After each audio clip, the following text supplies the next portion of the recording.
are live.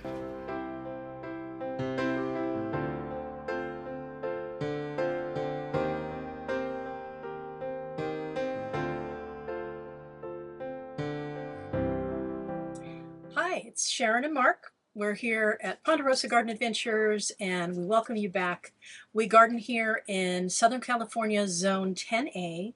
And if you've been following us this year, which I hope you have, we've had lots of ups and downs this year. So what we'd like to do now that we're at the very beginning of 2026 is just go back and kind of revisit 2025, what worked, what didn't, talk about what our plans are for 2026 and get ready for the new gardening season. So, Mark, why don't you start us off?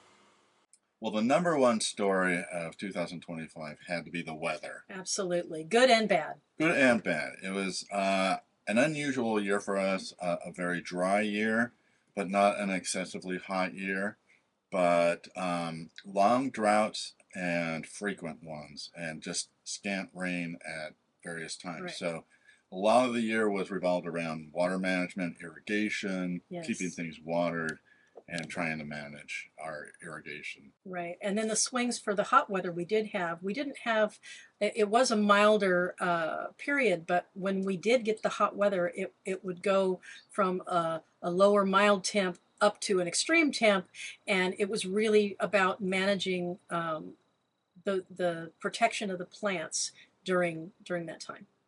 On the other hand, a lot of plants are drought resistant. A lot of plants did just fine with the heat and the wind, and so there's always successes and not successes, whatever you want to call them. And less successful things, right? At the end of every year, we like to go back and review and just recap what worked and what didn't. I think where we should start is let's talk about what worked, where our successes were, and then we can talk about some of the challenges. Number one, I think the grapes this year. We had our grapevine that we've had for, was it the fourth season, I think? Fourth season. We've definitely had grapes before, but... Right. And so this past season was the first time that I actually pruned the grapevine. It was a little intimidating. Well, it was very intimidating. But I got through that and it really paid off. We had a tremendous harvest from the grapes this year. It was super healthy. It was just fantastic. And we also decided, because that one was going so well, that we planted another grape. So I'm really excited about that and happy to continue down that grape path. Right. We have a video on that. We planted a new grape. We even constructed a new pergola for it. All right. So, yeah, the grapes were a great success. So very happy that we are continuing. I will definitely be pruning this year, and I'm hoping to see great growth on the new grapevine, so it should be an exciting spring for grapes. Next on our success list is definitely out front. The peaches. Peaches. We had a big peach harvest this year. I made peach preserves. Yes. We had so many, and an early blossom. It bloomed in January. It did. You see videos on that, and I think it's because we trimmed it right around this time, right as it was coming out of the Persephone days. Right. So we can time it. We can sort of time it whenever we prune that thing. It's when it's going to blossom out. 3 weeks. Yeah, we'll get to that. Where our plants coming up are later in the video. So let's go on to tomatoes, peppers, our standard. Right. Well, for me, I think one of the surprise wins was the Roma tomato out front in my potager. And it is a legacy tomato. It's a Roma tomato that had been there. This was the 4th season for it. And I really did nothing to it. I think I pruned it 2 times, and that was just because it was growing so prolifically that I had to prune it. And it gave us an amazing harvest, and they were so tasty. And it's just one of those, like, if you just take care of things like your perennials and things like that, they will just reward you. And so I was very happy with that. And for such a long period, it stopped producing for just a very short period of time. And then in October, late September, October, we got a whole new flush of tomatoes off of that. So that was a nice surprise. And lots and lots of peppers, not like a bumper crop or anything, but enough to like satisfy all our needs. We got some nice serranos. We have we have some right here, in fact. Yeah. There's still Still producing. They're still producing, so They are in Provence, and also we had some giant Marconi, and I had trimmed the giant Marconi when the weather was starting to get cooler. At the end of the season, it was starting to look a little tired, and so I just trimmed it down, and it came back and flushed back again. We have peppers on the plant. it's right, kind of right It's over the like a shoulder double there. decker. There's a lower section And and they're then up long. top. They're about Oh yeah, 3 to about 5 three. inches long. Exactly, exactly. So So some plants, who knew that tomatoes are perennials. They grow year right, after year. You don't have to uproot them. right. And honestly, the more you ignore them, it seems that the more At the least better for they do. the tomatoes, and I think it was such a refreshing thing for the peppers this year, because we did struggle last year a bit, but again, it was weather. We had such a change in weather over the last 3 to 4 years. It seems to be just kind of finding different timing. I think the weather was similar, but it was later than usual, and it just was strange. So it was really nice to have a good variety, and our goal this past season was to only grow what we needed and not go crazy with 12 different varieties of tomatoes and peppers and all the rest of that. And I think we did a good job there. Yeah, we got a really late start. It was cool, very late into spring and even into summer. And then all of a sudden it was crazy hot. Yeah. So it was one of those kind of years. And as such, one of our biggest wins were on our irrigation strategies. Number one would be the timers, putting Right. timers on all of our irrigation systems and not relying on just having reminders in our phones and stuff to go Right. check it. You get a very precise amount of water, very precise timing, and it happens regularly. Right. We just couldn't invest this year in a full, manifold and full blown irrigation system. So what we have is actually ball valves that control different circuits. And so we put a timer on each one of those ball valves, and it really worked well. We could target it very, very precisely, what we needed. And the other thing was we've spent a lot of time the last few years mulching and making sure the ground's covered so that we retain any moisture Right. that we do happen to get. So that's going to be an emphasis moving forward. Absolutely. Those two things, and then also the rain barrels to capture any intermittent rain. And we've been using that in between the rainstorms to take a little bit of load off Water of management. off Right. of the Right. local water supply. Right. And back to the mulch, I just want to say that this garden, especially our back garden, was really built and designed with the mulch, because we had a very large area with lots of weeds, and trying to get the crabgrass and all the other variety of weeds under control. When we put in our pathways, we put that in and we put mulch down. And then once the pathways were there and we were doing the other planting areas, we filled in mulch there as well. And over the last 4 or 5 years, we have significantly decrease the amount of weeding that we need to do in the backyard. It used to be a good share. The beginning of our gardening season was always a couple weeks of weeding. And we spend much less time on irrigating by hand and things like that. So, Absolutely. So both of them have been, not just in terms of the plants, but also in terms of our time and where we can spend that. Right. One really big success we weren't expecting that I was really happy about is we had planted some artichokes last year, and they just went crazy. And we're not big artichoke eaters, so we ended up not harvesting them and eating them. We just I let like them. the flower. I was anxious for the flower. They make really large, like 6 inch in Beautiful. diameter, purple violet flowers that are gorgeous, and they are perennial. You just once they blossom, you cut them down, they come back next year. So watch for those videos. We'll have more of those coming up this year. Right. In fact, we're going to plant one out front when we're still working on reworking our front garden and adding things in there. And we've got an artichoke to put out there to kind of highlight, and that will definitely be for the flowers and the blooms out there. Right. The front yard, we're going to get a lot more attention. That's also where we have the greatest need for the mulching and the weeding right now. Right. Once we get that wrapped up, we've almost got the whole place under control. Right. Except for an area in the back where that's in the plans for 26. Right. We'll talk about that when we talk about. So what didn't work? We've talked about the good stuff now. The Right. downside, the weather, as we talked about. challenges with the irrigation systems failing, which they will, no matter how good a system you have, they're gonna malfunction or go off and They're not a set it and forget it for sure. You have to keep track of it and monitor what's going on. yeah. One thing, it still relies on us shutting it off when there's rainy weather and turning it back on. We don't have any moisture sensors to like control it or Right. anything like that, but it is way better than trying to do it all by hand. Right. We had lots of pests. Probably the biggest one is a very hungry bunny. Yeah, and you've seen Bugs. we've got videos. So we don't have new pests that we're dealing with so much. It's the same ones, and really it's coming up with new strategies because sometimes you find something that works and then they figure it out and you just kind of have to keep changing it up. And so we're still working on what works as far as how to keep the bunny out of the garden, and we're doing a lot more of the proactive work as far as the grubs and the gophers. Yeah. So We have a standard now to just apply nematodes anytime we plant something new. And we have videos on that. If you're beneficial curious nematodes. beneficial nematodes, if you're curious what that is, we have several videos on our usage of beneficial nematodes. That was definitely a game changer in one of our previous years. Right.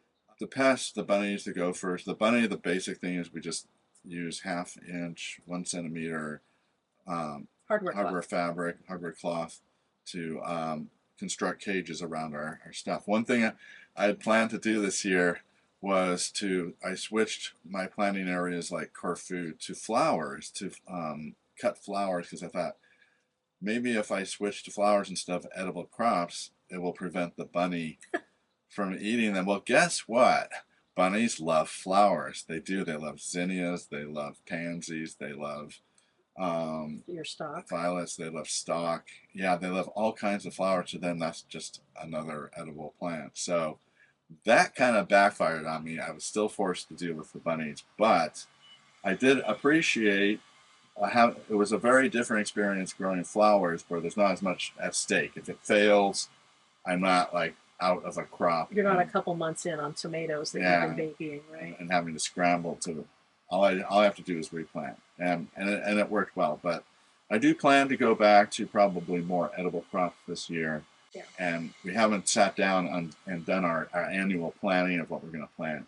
I'm working on it. Yeah. I've been through Johnny's seed catalog and I've got some things, So this is purely a 2025 wrap up, but we'll talk about a little about our plans for 2026 coming up. The roses took it hard this year. Again with inconsistent watering.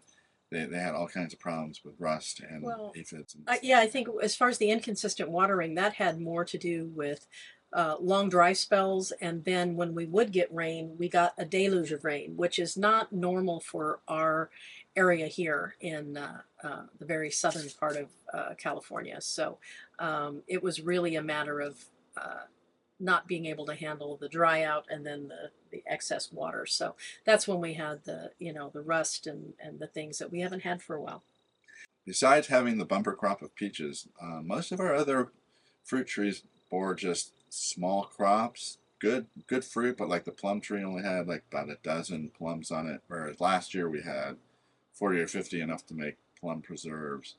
And we think probably because while it was a cool winter and spring, we didn't have a lot of frost. It wasn't a lot of maybe nights. The chill hours were not quite enough. Even though we plant varieties that have low chill hour requirements, it still may not quite have been enough. So. Yeah, on the apples too. Apples and pears, we only had a couple of pears. Right. So this year we're going to spend a little more time, a little more attention on those, and make sure they're healthy. We're having a little problem with the red bearing peach out front, and you're going to see a video of that coming up. Right. So watch for that. Are we doing a video? Yeah. Yes. So the other thing that comes with all the rains that we had is fungus and mushrooms. So I'm allergic to mushrooms, so I don't even touch them. So Mark has to do all the mushroom removal. But we should have been taking pictures of all the different varieties. I have never seen so many varieties in my yard. I've been here at this house for 20 years, and it's only been in the last 3 to 4 years that we've really had a big mushroom problem. Well, I have to point out, I mean, it's not just the rain. Anywhere we have irrigation, so much of our Right. irrigation is sort of the drip irrigation. Concentrated. Yeah, but they will just clump around that, and it's just something must have happened that we have a lot more spores around. But we have definitely like this winter has been just on a daily basis. I have to go out and gather up 30 or 40 new mushrooms. Right. So that's just kind of an ongoing thing where I just pick them by hand. It's not a there's nothing really we No. can do to prevent that. So there's been a lot of ups and downs, and I think the main thing is now that we have a strategy for controlling the bunnies and well, we have gophers have returned, so I have to put the gopher chasers back in. Right. And we're getting ready to plant bulbs, although we're a little bit later than we usually are. We usually try to get them in the end of December and beginning of January. So I guess we're kind of in that The mode. bulbs, yeah, we haven't Yeah, started but bulbs, yeah. we'll be doing them in planters. We are going to do some in the landscape. Daffodils, definitely, because the moles and gophers don't care for those. But the tulips will definitely either be in containers or we will be using cages to plant those. I use the small wire baskets from Dollar Tree. Works great. You can put a clump of bulbs together and plant that. So we'll be using that strategy to hopefully thwart them, because they are hungry little guys and they can really very quickly tear up a whole garden bed. So what do we have coming up? Well, first of all, I want to thank all of you for watching our videos in 2025. Absolutely. One thing about Zone 10 is that you have nearly year-round growing season, so we have been planting and growing throughout fall and winter. So watch for videos on that. I continued with the pumpkin arch back in Paradiso, and now we've got some peas, spinach, carrots, broccoli, and kale all growing, and little seedlings growing in there, so I'll keep you posted on those. And I just finished planting, that's supposed to say asparagus. So I just finished planting some asparagus out back. We've had an asparagus garden going since 2022, so we're in our 4th year, but they kind of died off, so we're going to start up a new crop. Put some fresh in, right? Yeah, so watch for a video coming up on that. That's going to be my first video of 2026. Right, and I started early. If you saw some of my other videos in October, November, I think it was a November time frame. I've already started my flower seedlings I've got going on. I've got lots of those getting ready to be able to plant out. Our garden season usually starts when we're actively planting out, is usually in February. Okay, and I've already been planting. If you saw my videos on the cool season flowers, I started my seeds back in November, and so I've got lots of different flowers to go out into Windsor and throughout the garden. I'm getting ready to do another session. I just uppotted some of those, and I'm getting ready to do another tray of seeds. And as I said, I've already been through Johnny's catalog, and I've got some things earmarked, and so we'll be deciding soon, getting that order in probably this weekend. So definitely we're going to be doing veggies, we're going to be doing flowers. If you saw my latest short, I just was at Home Depot and got some more evergreens that were on their 50% off clearance, so we've got some of those going in. And we've got some big projects that we had to set aside last year, one of those being our greenhouse build, which we definitely want to get back on track this year.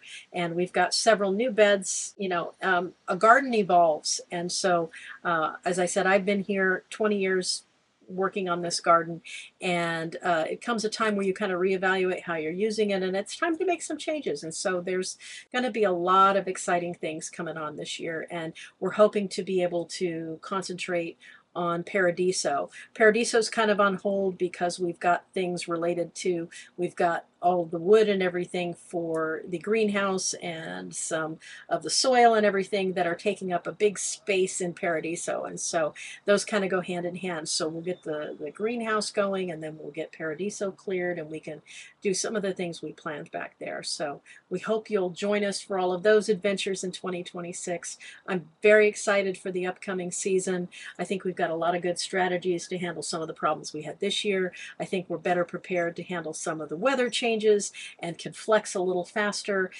We did just put in some weather monitors, which is really exciting. We've got monitor that's got three different weather stations. Temperature and humidity Right. stations, and So then we have a rain gauge too. Exactly. So we've got some more fun gardener tools to keep track of, and so we'll take you along. And so whether you're a beginner gardener or you're seasoned, and we all deal with these things, so we all kind of have to help each other. That's what's so great about the gardening community and these YouTube channels. Lots of things that are helping us be better prepared for the challenges that come up, any gardener. So we hope you'll join us this next season, whether you're a beginning gardener. We've got lots of things on starting seeds and things that you may want some additional info on, or if you're a seasoned gardener, we all need to share what our strategies are and the problems we're dealing with, so that we can help each other. So that's why I'm so excited about all the different YouTube channels and all of the things that are out there, so you can find just about anything you want